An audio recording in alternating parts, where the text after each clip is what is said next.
희미한 빛이 날카롭게 빛나는 흉기에 닿자 차철남의 앙상한 손이 움찔 떨렸다.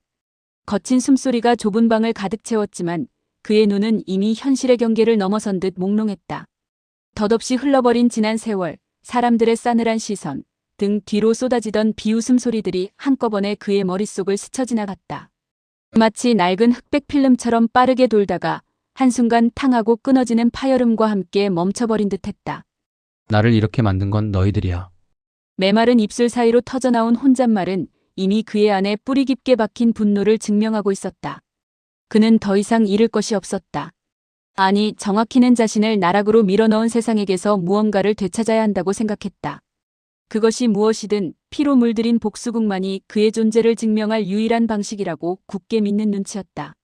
차철남은 낡은 외투를 걸쳤다. 외투 주머니 속 차가운 쇠붙이의 감촉이 그의 심장을 더욱 빠르게 뛰게 했다. 그것은 두려움이 아니라 알 수 없는 해방감에서 오는 비정상적인 흥분이었다. 현관문을 열고 나서는 순간 새벽의 차가운 공기가 폐부를 찔렀다. 정왕동의 새벽은 언제나처럼 회색빛 안개로 뒤덮여 있었고 가로등 불빛마저 스산하게 느껴졌다. 낡은 상가 건물들 사이로 불빛 하나 없는 창문들이 마치 수많은 감시자의 눈처럼 그를 노려보는 듯했다. 인적 없는 거리 위 그의 그림자만이 길게 늘어져 흔들렸다. 그는 무언가에 홀린 듯 발걸음을 옮겼다. 목적지 같은 건 없었다. 아니, 어쩌면 그의 목적지는 세상 그 자체였을지도 모른다. 그의 시선은 방금 전까지 자신의 목을 조르던 고독과 좌절, 그리고 지독한 소외감을 닮은 어둠 속을 헤맸다. 그때 멀리서 희미하게 들려오는 누군가의 목소리가 그의 귓가에 스며들었다. 어슴푸레한 빛이 스치는 골목어귀에서 앳된 목소리가 새벽의 정적을 깨고 있었다. 차철남의 얼굴에 섬뜩하리만큼 차분한 미소가 번졌다.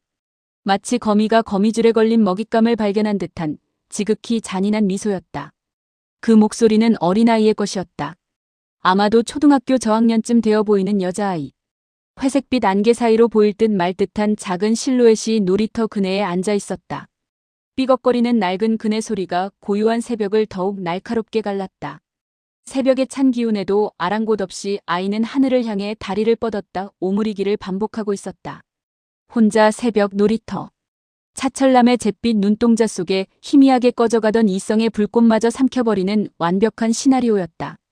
그의 낡은 운동화가 축축한 아스팔트 위를 스치는 소리, 거친 숨소리, 그리고 어딘가 뒤틀린 그의 욕망이 합쳐져 기괴한 하모니를 만들어냈다. 그는 그림자처럼 아이에게 다가갔다. 한 발 또 한 발. 다가갈수록 아이의 모습은 더욱 선명해졌지만 아이는 여전히 차가운 새벽 공기 속에서 아무것도 모른 채 그네를 타고 있었다. 아이의 해맑은 웃음소리가 마치 칼날처럼 그의 귀를 찢는 듯했다. 그래, 너희들은 모두 그렇게 행복했지. 나만 빼고. 분노가 그의 머릿속을 다시 지배했다. 아이의 등 뒤로 다가선 차철남의 손이 느릿하게 주머니 속으로 향했다. 손가락 끝에 느껴지는 차가운 금속의 감촉. 그 순간 아이가 갑자기 그네에서 뛰어내렸다. 뒤로 돌아서는 아이의 얼굴에는 티 없이 맑은 미소가 가득했다. 아이는 그를 발견했지만 조금의 경계심도 없이 말했다. 아저씨도 그네 타러 오셨어요? 저 이거 진짜 재밌는데? 아무것도 모르는 천진난만한 아이의 목소리가 차철남의 귀를 때렸다. 그 순간 그의 심장이 쿵 하고 내려앉는 듯했다. 그의 눈앞에서 세상이 순간 정지했다. 아이의 순수한 미소가 그의 절망과 앙심으로 가득 찬 세상의 한 줄기 빛처럼 파고들었다. 며칠 밤낮을 괴롭히던 지독한 분노, 타인을 향한 맹렬한 증오가 이 작은 아이의 존재 앞에서 산산조각 나는 듯했다. 그의 손에 힘이 풀리자 주머니 속 흉기가 스르륵 소리를 내며 차철남의 소나귀에서 벗어나 차가운 땅바닥으로 떨어졌다. 쨍그랑하는 소리조차 나지 않는 둔탁한 소리였다. 마치 그의 내면에서 무언가 중요한 것이 부서지는 소리처럼. 어둠 속에서 불길하게 빛나던 차철남의 눈동자 속 광기가 서서히 옅어졌다. 그 자리에는 극심한 피로와 혼란, 그리고 한때 잃어버렸던 인간적인 감정의 파편들이 되살아나는 듯했다. 아이는 여전히 천진난만한 눈으로 그를 바라보고 있었다. 아이의 티없는 웃음은 그에게 더 큰 괴리감과 고통을 안겨주었다.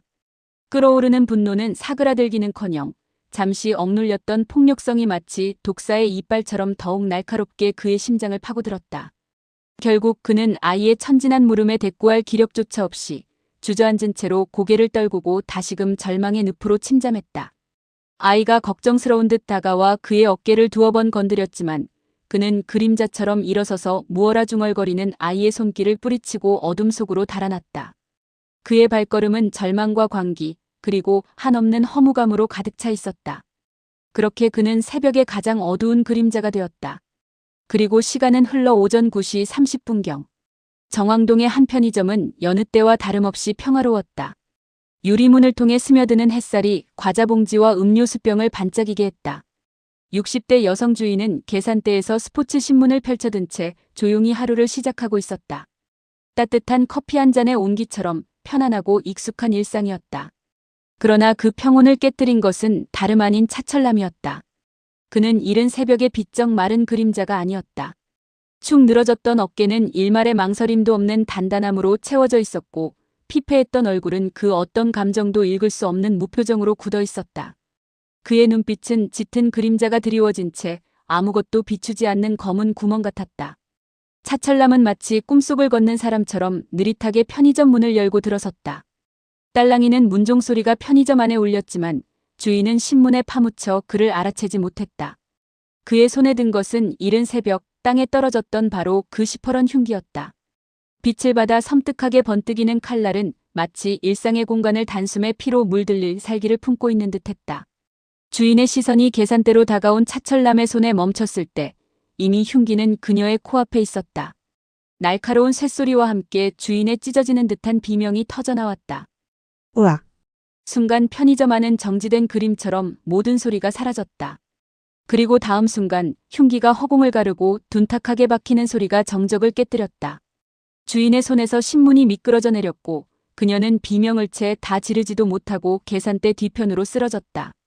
테이블 위에 컵라면이 요란한 소리를 내며 바닥에 나뒹굴었고 컵라면 속 뜨거운 물이 주변을 흥건하게 적셨다. 하얗게 굳은 주인 얼굴 위로 붉은 피가 거침없이 번져나갔다. 선명하게 솟아나는 붉은 액체는 흑백 세상에 홀로 색을 입히는 듯 지독한 선명함으로 그의 눈에 박혔다. 차철남은 아무런 감정의 동요 없이 쓰러진 주인의 옆을 스쳐 지나갔다. 그의 눈에는 주인의 고통도 편의점의 혼란도 들어오지 않았다. 오직 눈앞의 계산대만이 그에게는 현실의 유일한 목적지였다. 그의 거친 손이 계산대 위 현금 등록기를 향했고 요란한 경고음과 함께 열린 금전함 속에서 돈뭉치를 움켜쥐었다. 손안에 느껴지는 돈의 감촉은 그에게는 아무런 의미가 없었다. 그것은 단지 자신이 이 지독한 세상에 존재했음을 증명하는 무의미한 증표일 뿐이었다. 뒤로 몸을 돌린 그는 마치 자신이 투명인간이라도 되는 양 망설임 없이 계산대를 훌쩍 넘어섰다. 그 뒤로 희미한 비명소리가 터져나왔지만 그는 그것이 무엇인지 알려고도 하지 않았다. 편의점 밖으로 달려나가는 그의 뒤로 흑백 화면 속 바닥에 스며드는 핏자국은 유난히 선명하고 거대하게 퍼져나갔다. 차가운 유리문을 박차고 나가는 차철남의 모습은 새벽 안개 속에서 보았던 그의 그림자보다 훨씬 더 불길하고 음산했다. 그가 향하는 곳은 또다시 어디일까? 그의 손에 들린 돈과 피 묻은 흉기가 또 어떤 비극을 낳을까? 낮게 읊조리는 그의 목소리는 텅 비어 있었고 그 속에서 희미하게 고통과 해방감이 뒤섞인 감정이 배어나왔다. 그 시각 시흥경찰서 강력계는 비상등이 깜빡이는 조용한 사무실에서 한바탕 소용돌이에 휩싸였다.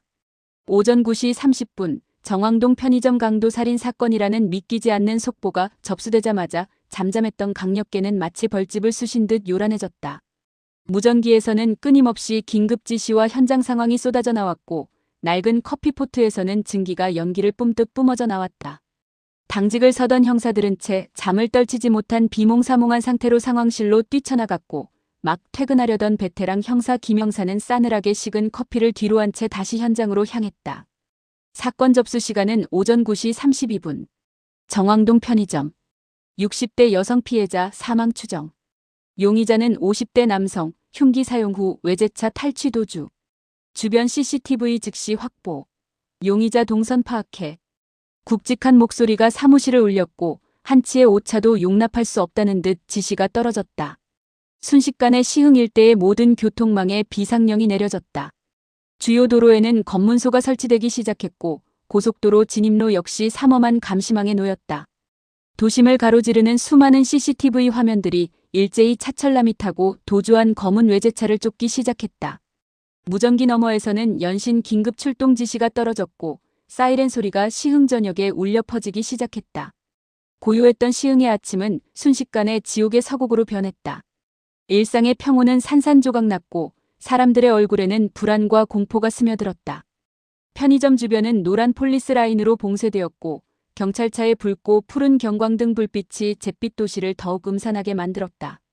핏자국이 선명한 편의점 바닥과 대비되는 흑백의 이미지들이 뒤섞이며 도시는 이제 전대미문이 연쇄범죄의 그림자에 휩싸이기 시작했다.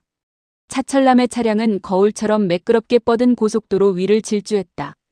도시의 번잡함과 사이렌 소리는 점차 희미해졌고 이제 그를 감싸는 것은 고속으로 질주하는 엔진 소리와 한없이 확장되는 그의 내부 혼돈뿐이었다. 스쳐 지나가는 풍경들은 그의 눈에 아무런 의미도 없었다. 마치 자신이 존재하는 시공간마저 왜곡된 듯 모든 것이 흐릿하고 낯설게 느껴졌다. 그의 손에 든 돈뭉치는 피 묻은 흉기와 함께 그의 존재를 위태롭게 하는 증거가 되고 있었다. 그의 다음 목적지는 어디일까? 그리고 이 광기 어린 질주는 어디에서 멈추게 될까? 같은 시각 차철남의 아파트 현장은 충격과 혼돈 그 자체였다. 피비린내와 썩은 음식물 냄새가 뒤섞인 방 안에서 베테랑 김영사의 얼굴은 굳어 있었다. 그의 눈은 방 한가운데 쓰러진 두 번째 시신, 그리고 그 옆에 아무렇게나 놓인 찢겨진 사진 한 장에 머물렀다. 사진 속에는 젊은 시절의 차철남과 그의 형제, 그리고 낯선 여성의 모습이 희미하게 담겨 있었다. 마치 빛바랜 악몽의 조각 같았다. 이거 단순한 강도 살인이 아니야. 면식범에 오랜 증오가 얽힌 사건이라고. 김영사가 나직이 읊조렸다. 현장 감식반은 침묵 속에서 증거를 수집했지만 그들의 움직임은 이미 단순한 살인 사건을 넘어선 거대한 퍼즐 조각을 찾는 듯했다. 시신의 상처, 현장의 처참함은 차철남의 내면에 쌓인 지독한 앙심과 분노가 얼마나 깊었는지 여실히 보여주고 있었다. 그의 분노는 돈이 아니라 훨씬 더 근원적인 무언가에 뿌리를 두고 있었던 것이다. 수사본부가 급히 꾸려졌고 시흥전역은 비상체제에 돌입했다. 언론은 연쇄살인범의 출현에 촉각을 곤두세웠고 속보는 쉴 새 없이 터져나왔다. 편의점 강도살인, 그리고 용의자 자택에서 추가 시신 발견. 도시는 삽시간의 공포에 휩싸였다. 학교는 일찍 문을 닫았고 거리에는 인적이 드물어졌다. 가로등 불빛마저도 불안하게 깜빡이는 것 같은 착각마저 들었다.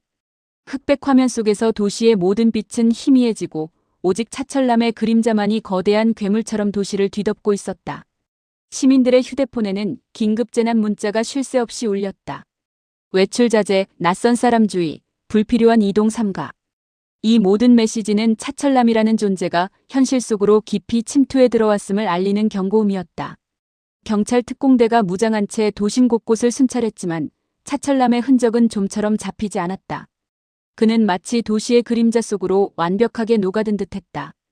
오후 2시 김영사는 상황실에 앉아 벽에 걸린 대형 지도를 노려봤다. 시흥 외곽으로 향하는 주요 도로에 설치된 검문소 위치, 예상 도주로, 그리고 차철남의 마지막 행적이 찍힌 CCTV 화면이 번갈아 스크린에 떴다. 차철남의 차량은 예상 범위를 벗어나 어디론가 질주하고 있었다. 지도를 가로지르는 그의 도주 경로는 마치 핏줄처럼 얽혀 그가 다음 범행을 저지를 곳을 암시하는 듯 섬뜩하게 느껴졌다. 용의자는 단순히 도주하는 게 아닙니다. 어딘가 목적지가 있거나 혹은 또 다른 복수를 계획하고 있는 걸지도 모릅니다. 그의 행적은 너무나도 계획적입니다. 수사팀장이 초조한 목소리로 보고했다. 김영사는 창밖을 응시했다. 멀리 회색빛 하늘 아래 도시가 거대한 먹잇감처럼 웅크리고 있었다. 차철남의 어두운 과거와 깊은 증오가 이 도시를 파괴할 수도 있다는 불길한 예감. 김영사는 무심코 손을 뻗어 싸늘하게 식은 커피잔을 집어들었다. 쓰디쓴 커피의 맛이 그의 입안에 맴돌았지만 그 씁쓸함보다 더 짙은 공포가 그의 심장을 조여왔다. 차철남은 어디로 향하고 있는가? 그리고 그의 뒤에는 어떤 끔찍한 진실이 숨어 있는가? 그 시각, 점심시간을 훌쩍 넘긴 오후 1시 20분경. 시흥 외곽의 한적한 체육공원 주차장에는 평화로운 한때가 맴돌고 있었다.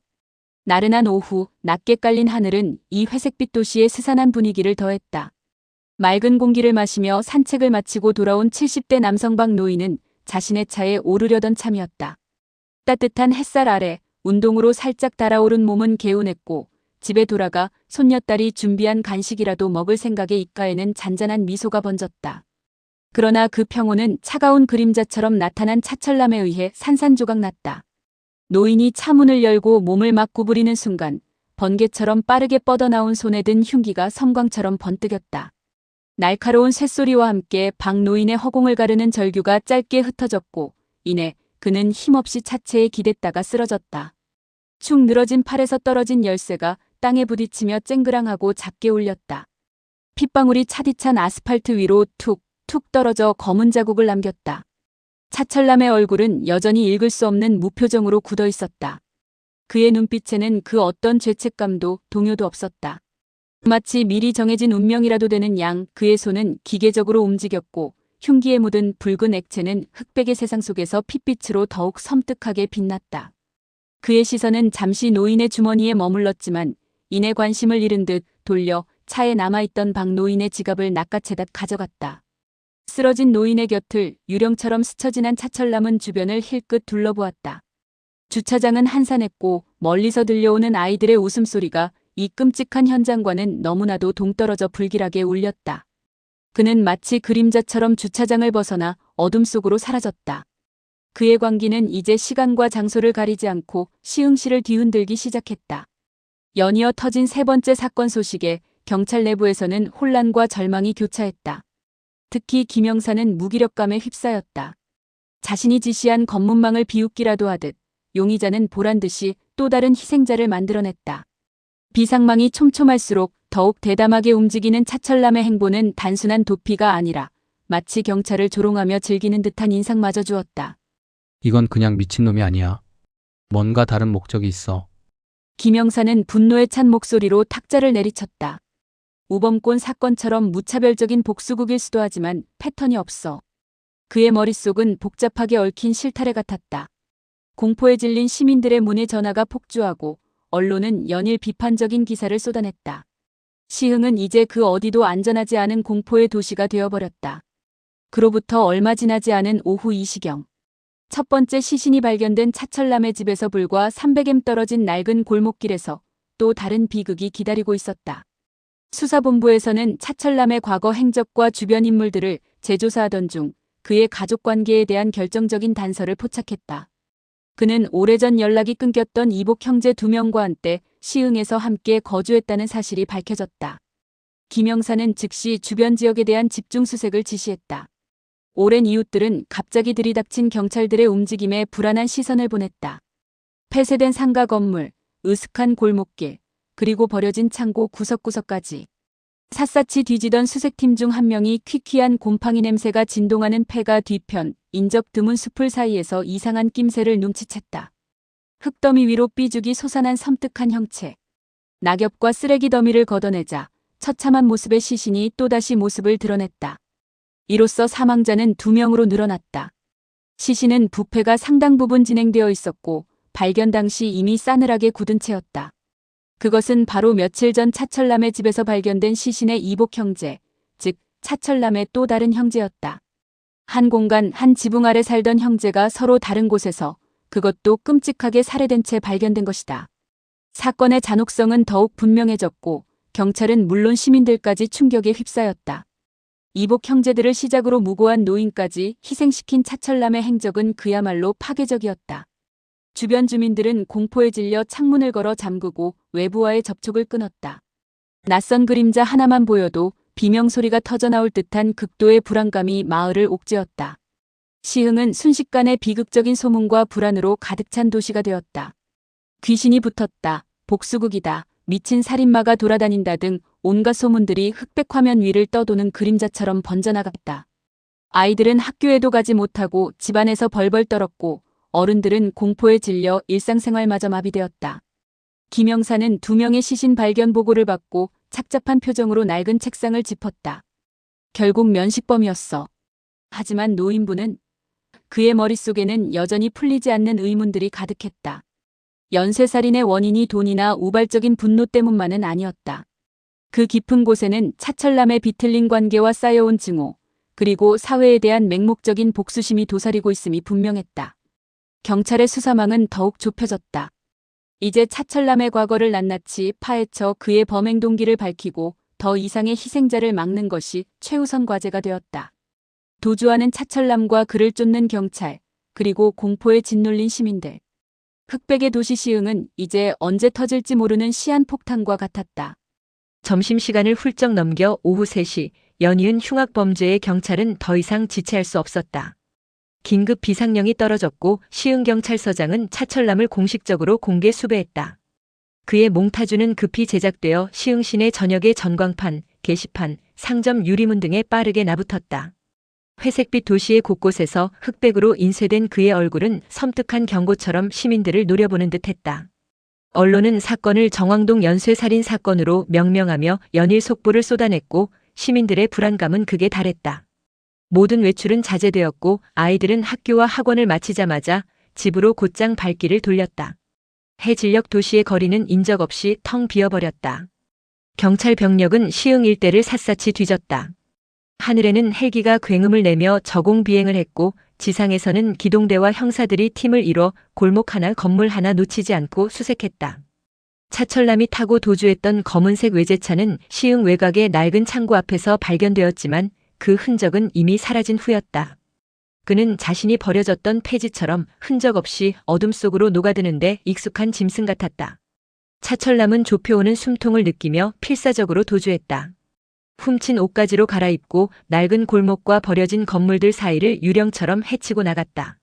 라디오와 휴대폰에서 끊임없이 들려오는 자신의 이름, 자신을 쫓는 경찰의 지시음들이 그의 귀를 찢을 듯 울려댔다. 마치 세상 전체가 자신을 포위하고 숨통을 조여오는 듯한 극심한 불안감과 편집증에 시달렸다. 그는 더 이상 과거의 비루한 차철남이 아니었다. 이제 그는 스스로 추격당하는 짐승이 되어 본능만이 이끄는 대로 도망칠 뿐이었다. 시흥시 곳곳에 붙은 자신의 몽타주를 마주할 때마다 그의 입가에는 알 수 없는 미소가 번졌다.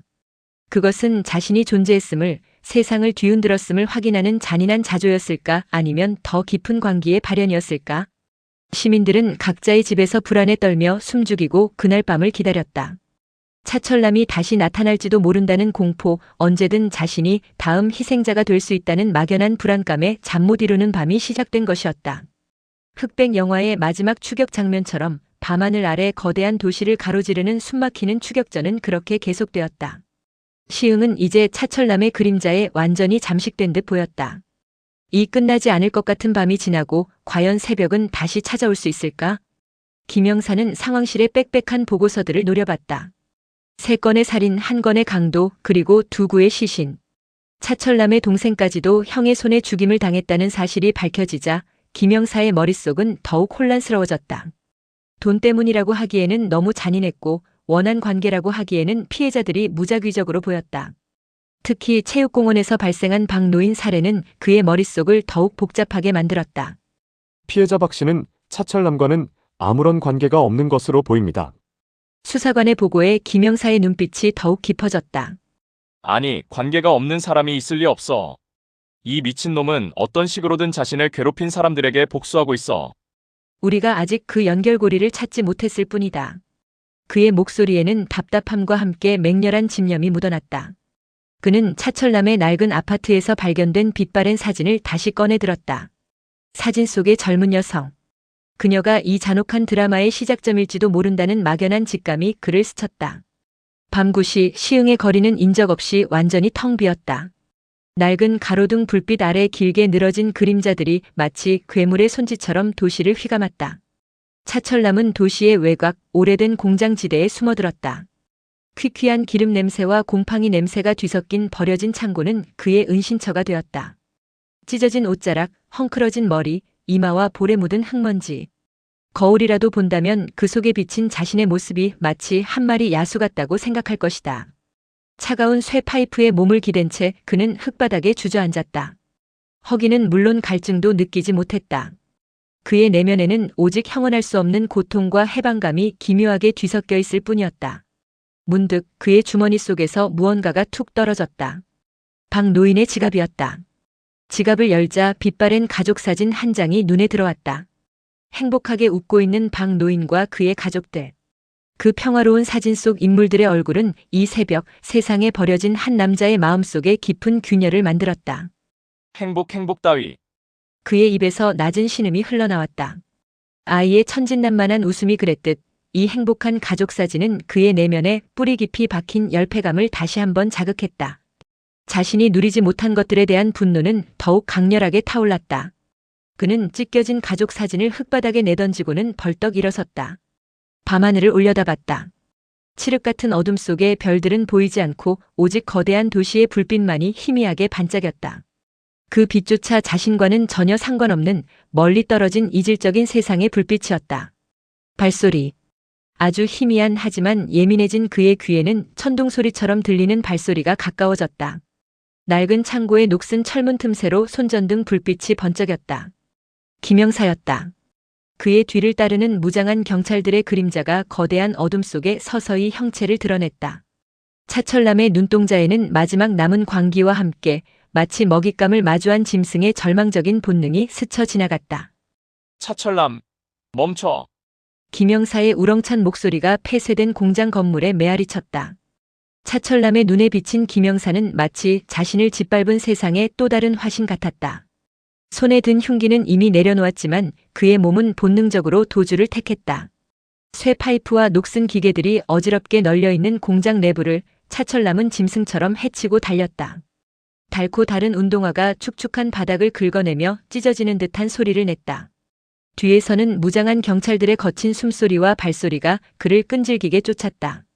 마치 검은 파도처럼 밀려오는 추격대를 피해 그는 낡은 비상구를 박차고 밤의 시흥으로 다시 뛰어들었다. 그러나 그는 이미 탈진 상태였다. 몸의 움직임은 그의 의지를 따르지 않았다. 희미한 불빛조차 없는 외진 길을 정신없이 달렸지만 이미 온몸의 세포들이 비명을 지르고 있었다. 그의 도주는 이제 방향도 목적도 없었다. 오직 자신을 쫓는 그림자로부터 벗어나려는 절박한 본능적인 몸부림일 뿐이었다. 발은 계속해서 땅을 박찼지만 시야는 뿌옇게 흐려졌다. 숨은 턱 밑까지 차올랐고 찢어진 폐가 쓰라렸다. 수많은 제보와 경찰 병력이 시흥 일대를 샅샅이 뒤졌다. 하늘의 헬기는 여전히 굉음을 내며 밤하늘을 밝히고 땅에서는 경찰견의 날카로운 울음소리가 그의 심장을 조여왔다. 그의 숨통은 서서히 좁혀져 오고 있었다. 시흥의 밤은 그에게 하나의 거대한 감옥이 되었다. 그는 어둠 속을 헤매는 짐승처럼 도주했지만 더 이상 도망칠 곳이 없다는 냉혹한 현실이 거대한 바위처럼 그의 어깨를 짓눌렀다. 그리고 마침내 첫 신고 접수 후 약 10시간 만인 오후 7시 30분경. 인적이 드문 시화호 주변에서 그의 도주는 끝을 맺었다. 칠흑 같은 어둠이 깔린 시화호는 모든 것을 삼킬 듯 검푸르게 일렁이고 있었다. 저 멀리 도시의 불빛은 까마득하게 멀어져 이곳은 마치 세상의 끝처럼 고요하고 적막했다. 차철남은 물결이 부서지는 시화호의 차가운 제방 위에 홀로 서 있었다. 사방이 경찰들에 의해 완전히 포위된 상태였다. 차철남, 무기를 버리고 양손을 올려. 김영사의 목소리가 울려 퍼졌다. 차철남은 천천히 고개를 돌려 그를 응시했다. 그의 얼굴에는 더 이상의 분노도 절망도 아닌 깊은 체념의 그림자가 드리워 있었다. 한낮의 광기와 폭력은 온데간데 없이 사라지고 그 자리에는 오랜 시간을 떠돌다 드디어 안식처를 찾은 듯한 고독한 그림자만이 남아 있었다. 그를 사로잡았던 모든 감정들이 시화호의 어둠 속으로 녹아내린 듯 했다. 차가운 밤바람이 그의 헝클어진 머리카락을 흩날렸다. 그의 눈동자는 빛을 잃은 채 허공을 응시했다.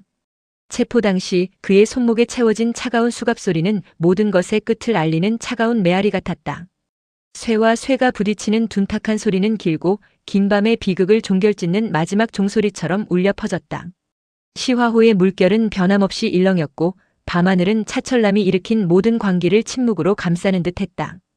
그러나 그 침묵 속에는 시흥이라는 도시에 드리운 지울 수 없는 상흔이 깊이 새겨져 있었다. 이제 차철남의 이야기는 끝났지만 그가 남긴 그림자는 쉽게 사라지지 않을 것 같았다. 김영사는 차철남의 눈을 똑바로 응시했다. 무릎을 꿇린 채 고개를 떨군 차철남은 더 이상 야수 같던 모습을 찾을 수 없었다. 헝클어진 머리카락 사이로 보이는 얼굴에는 피곤함과 함께 알 수 없는 공허함이 가득했다. 그의 눈동자는 동요 없이 시화호의 어둠을 그대로 머금고 있는 듯했다. 김영사는 그의 어깨를 강하게 붙잡았다. 뼈마디가 느껴질 정도로 앙상한 몸이었다. 왜 그랬나? 대체 왜? 김영사의 질문은 차철남의 귓가를 스쳤지만 아무런 대답도 돌아오지 않았다. 그의 침묵은 오히려 그의 내면에 숨겨진 더 깊은 이야기, 어쩌면 그 어떤 말로도 표현할 수 없는 고통을 암시하는 듯했다. 경찰들은 그를 호송 차량에 태우기 위해 일으켜 세웠다. 비틀거리는 몸을 겨우 지탱하는 차철남의 뒤로 수갑에 묶인 손목이 유난히 도드라져 보였다. 멀리서 터지는 플래시 세례와 속보를 전하는 기자들의 목소리가 밤의 정적을 갈랐지만 차철남은 마치 다른 세상의 소리처럼 무감각했다. 호송 차량에 그를 태우고 문이 닫히는 순간 김영사는 긴 한숨을 내쉬었다. 길고 긴 10시간의 악몽 같던 추격전이 비로소 막을 내린 것이다. 주변에 서 있던 경찰들도 긴장이 풀린 듯 서로를 바라보며 안도의 한숨을 내쉬었다. 그러나 그들의 얼굴에는 피로와 함께 여전히 풀리지 않은 숙제가 남아있음을 보여주는 듯했다. 범인은 잡혔지만 그 뒤에 숨겨진 진실은 이제부터 시작이었다. 시흥 시내는 차철남의 체포 소식으로 인해 안도와 혼란이 뒤섞인 밤을 보내고 있었다. 각 가정의 TV에서는 속보가 끊임없이 흘러나왔고 폐쇄되었던 상가들은 다시 희미한 불빛을 내기 시작했다. 하지만 시민들의 마음속에 새겨진 공포는 쉽게 사라지지 않았다. 창문을 걸어 잠그고 서로를 의심의 눈초리로 바라보던 그들의 시선은 여전히 불안했다. 차철남의 그림자는 물리적으로 사라졌을지언정 그의 광기가 남긴 사회적 상흔은 깊고 광범위했다. 다음 날 아침 잿빛 안개가 걷히고 시흥의 희미한 햇살이 비치기 시작했다. 그러나 이 도시가 겪었던 잔혹한 밤의 흔적은 여전히 곳곳에 남아있었다. 편의점 앞을 가로막은 노란 폴리스 라인, 낡은 아파트 주변에 나붙은 몽타주의 잔해, 그리고 시화호 주변에 깔린 정적. 이 모든 것들이 한 남자 차철남으로 인해 벌어진 비극의 서막을 알리는 침묵의 증언 같았다.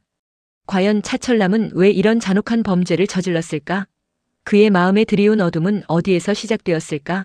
수많은 질문들이 시흥의 아침 공기를 무겁게 짓눌렀다. 흑백 필름 속 마지막 장면처럼 호송 차량이 멀어지는 시화호 도로 위, 김영사는 차철남의 흔적을 말없이 응시했다. 이 사건은 단지 한 살인마의 체포로 끝나는 것이 아니라 우리 사회의 어둡고 보이지 않는 심연을 드러내는 거대한 그림자임을 직감하는 순간이었다. 이제 이야기는 법의 심판대 위에서 그리고 차철남의 고독한 진술 속에서 또 다른 국면을 맞이하게 될 터였다. 그날 오후 시흥경찰서 강력계의 취조실. 차가운 공기 속에 앉은 차철남은 굳은 표정으로 신문관인 김영사를 마주했다. 며칠간의 도주와 격렬한 추격전 끝에 잡힌 그의 얼굴에는 짙은 피로감이 역력했지만 헝클어진 머리칼과 메마른 입술은 그 안에 감춰진 무언가를 오히려 더 선명하게 드러내는 듯했다. 탁한 형광등 불빛이 차갑게 내리쬐는 취조실은 흑백 사진처럼 무감각하고 고립된 공간이었다. 김영사는 차철남이 들키고 싶어 하지 않는 그 무언가를 끈질기게 파고들었다. 이름 차철남. 생년월일 1975년 3월 24일. 국적 중국 맞습니까? 김영사의 차분한 질문에 차철남은 고개를 끄덕였다. 그의 시선은 허공 어딘가를 응시하는 듯했다. 마치 자신의 이야기를 들려주는 것이 아니라 누군가 다른 사람의 지나간 삶을 담담하게 읽어내려가는 것처럼 보였다. 길고 긴 침묵 끝에 차철남은 끝내 입을 열었다. 그의 목소리는 낮고 건조했지만 그 안에는 깊이를 알 수 없는 상실감과 분노가 배어 있었다. 그는 자신의 지난 삶을 흑백 사진처럼 한 장 한 장 넘기듯 자신이 저지른 끔찍한 진실들을 하나씩 털어놓았다. 돈 때문이 아닙니다. 첫마디는 김영사의 예상을 벗어나는 것이었다. 처음엔 그랬는지도 모르지요. 하지만 더 이상 의미 없었습니다. 그의 이야기는 중국에서 한국으로 건너와 겪었던 비루한 삶의 연속이었다. 돈을 벌어 가족에게 보내겠다는 일념으로 악착같이 버텼지만 현실은 언제나 그의 기대를 배신했다. 불법 체류자 신세, 남루한 숙소, 허들의 실, 그리고 이 모든 것을 견디게 했던 희미한 희망마저 그를 떠나버린 순간이 있었다고 했다. 그 순간 세상은 그에게 더 이상 희망을 주는 곳이 아닌 오직 좌절만을 안겨주는 거대한 감옥이 되었다. 사람들 다 나를 벌레처럼 봤습니다. 쳐다보지도 않았고 말을 섞으려 하지도 않았어요. 열심히 일해도 언제나 뒤통수를 맞았습니다. 그의 눈동자에 한순간 번뜩이는 분노가 스쳤다. 형제들조차 저를 무시했습니다. 제가 번 돈으로 그들은 제멋대로 살았죠. 결국 절 버렸습니다. 그의 이야기가 계속될수록 취조실의 공기는 더욱 차갑게 얼어붙는 듯했다. 처음 발견된 이복 형제 시신 그리고 뒤이어 발견된 또 다른 이복 형제의 시신은 가족 내부의 오랜 갈등과 배신 그리고 그 속에서 홀로 고립된 차철남의 분노가 극에 달해 벌어진 참극이었다. 그들에게 차철남은 그저 귀찮은 존재였을 뿐이었고 그는 그 멸시 속에서 서서히 무너져 내렸다고 했다.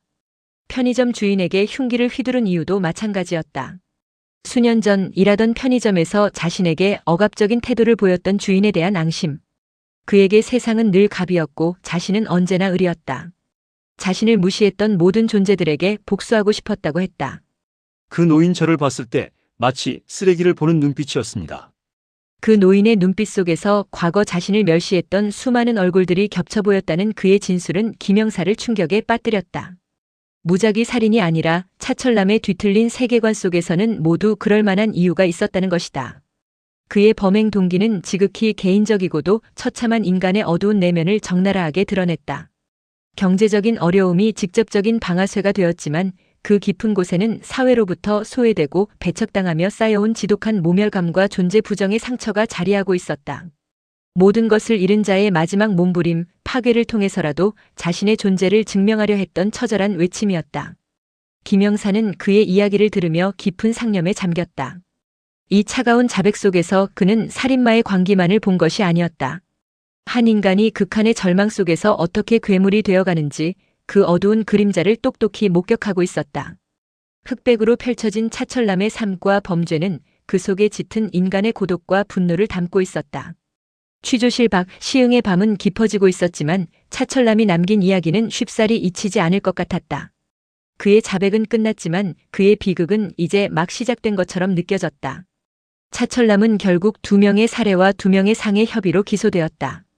그의 담담한 자백과 함께 사건은 언론을 통해 낱낱이 공개되었고 사람들은 충격과 경악을 금치 못했다. 잔혹한 범죄 자체는 물론 한 인간이 그토록 깊은 어둠 속으로 추락하게 된 배경이 드러나자 사회는 혼란에 빠졌다. 경제적인 어려움, 사회적 냉대, 가족에게마저 버림받았다는 그의 진술은 연쇄살인마를 단순한 악인으로만 치부할 수 없는 복잡한 감정을 불러일으켰다. 사건은 일단락되었지만 시흥시에는 깊고 거대한 상처가 남았다. 2025년 5월 19일 그날의 잔혹한 기억은 시흥이라는 도시에 영원히 새겨질 지워지지 않는 낙인이 되었다. 사랑하는 가족을 잃은 유족들의 고통은 그 어떤 말로도 위로할 수 없었다. 이복 형제의 시신이 발견된 아파트 골목에는 차가운 그림자가 드리워졌고 편의점 주인과 박 노인은 지울 수 없는 육체적, 정신적 트라우마를 안고 살아가야 했다. 그들의 삶은 차철남의 광기 어린 하루로 인해 송두리째 파괴되었다. 주민들은 차철남이 체포되었다는 소식에 안도의 한숨을 내쉬면서도 깊은 불안감에 시달렸다. 한때 평화롭던 일상이 순식간에 지옥으로 변할 수 있다는 사실은 그들의 믿음을 산산조각 냈다. 문단속은 더욱 철저해졌고 밤늦은 시간 외출은 삼가게 되었다. 이웃 간의 따뜻했던 교류는 점차 경계심으로 변해갔고 낯선 사람에 대한 의심의 눈초리는 깊어졌다. 시흥의 거리에는 눈에 보이지 않는 거대한 장벽이 세워진 듯했다. 수많은 심리학자, 사회학자들은 차철남 사건을 분석하고 논평했지만 명확한 해답을 내놓지 못했다. 그의 범행은 단순한 분노 표출을 넘어 사회의 가장 어둡고 취약한 부분이 터져나온 비명과도 같았다. 법은 차철남에게 그의 합당한 대가를 치르게 할 것이지만 그의 삶을 망가뜨린 구조적 문제들, 그리고 사회가 그에게 돌아서게 만든 냉혹함에 대한 질문은 여전히 공중에 떠돌았다. 그러나 이 사건이 남긴 공포와 아픔, 그리고 깊은 고뇌는 결코 사라지지 않을 것이다. 2025년 5월 19일 시흥의 그날은 한 인간의 절규와 파멸이 도시 전체를 집어삼킨 검고 쓰디쓴 기억으로 영원히 남아있을 터였다. 침묵 속에 잔혹한 진실의 메아리만이 아련히 울려 퍼질 뿐이었다. 그날 이후 시흥시의 풍경은 겉보기엔 다시 평온을 되찾은 듯 했지만 주민들의 내면에는 영구적인 균열이 생겼다. 거리의 낡은 상점들은 다시 문을 열고 공원에서는 아이들의 제잘거림이 들려왔지만 그 속에는 이전과는 다른 종류의 예민함과 그림자가 드리워져 있었다. 해질녘 서둘러 귀가하는 사람들의 발걸음은 여전히 불안했고 어둠이 내리면 창문 너머로 힐끗거리는 시선에는 불신이 가득했다. 흑백 필름 속 번진 자국처럼 사람들의 마음속에는 영원히 지워지지 않을 사건의 잔상이 아른거렸다. 차철남의 범죄는 단순한 뉴스 기사 한 줄로 소비되지 않았다. 그것은 시흥 시민들의 집단 무의식 속에 깊이 파고들어 누구나 피해자가 될 수 있다는 냉혹한 진실을 일깨웠다. 특히 사회적 약자, 외국인 노동자 등 소외된 이웃에 대한 시선은 더욱 차갑고 조심스러워졌다. 경계와 의심의 벽은 높아졌고 서로에게 손 내밀기보다 거리를 두는 것이 더 안전하다고 여기는 풍토가 만연했다. 한때 따뜻했던 공동체의 온기는 차가운 회색빛으로 물들었고 도시의 풍경은 겉보기와는 다르게 짙은 고독과 경계로 채워졌다. 정부가 주도하는 심리 상담 프로그램, 지역 공동체 회복을 위한 노력 등이 뒤따랐지만 수십 년간 쌓여온 불신과 트라우마는 쉽게 치유되지 않았다. 김영사는 사건 이후에도 여전히 밤늦게까지 사무실을 지켰다. 차철남의 자백서 그리고 그를 괴물로 만든 사회의 민낯을 되새기며 그는 끊임없이 자문했다. 우리는 무엇을 놓쳤는가? 차철남과 같은 비극이 반복되지 않으려면 무엇을 해야 하는가? 그 질문은 그의 깊은 눈동자 속에 희미하게 타오르는 불씨처럼 남아있었다. 시화호는 여전히 고요히 흐르고 있었지만 그 물결은 차철남의 체념 섞인 그림자를 영원히 품고 있는 듯했다. 그의 이야기는 한 개인의 광기로 끝났을지 모르지만 사회의 모순과 인간 내면의 어두움을 비추는 거대한 거울이었다. 차철남의 범죄는 잠시 잊혀지는 듯 하다가도 어느 날 문득 새벽에 찬 공기처럼 불쑥 찾아와 도시의 평온을 흔들었다. 어쩌면 2025년 5월 19일의 시흥은 단순한 연쇄살인 사건의 배경이 아니었을지도 모른다.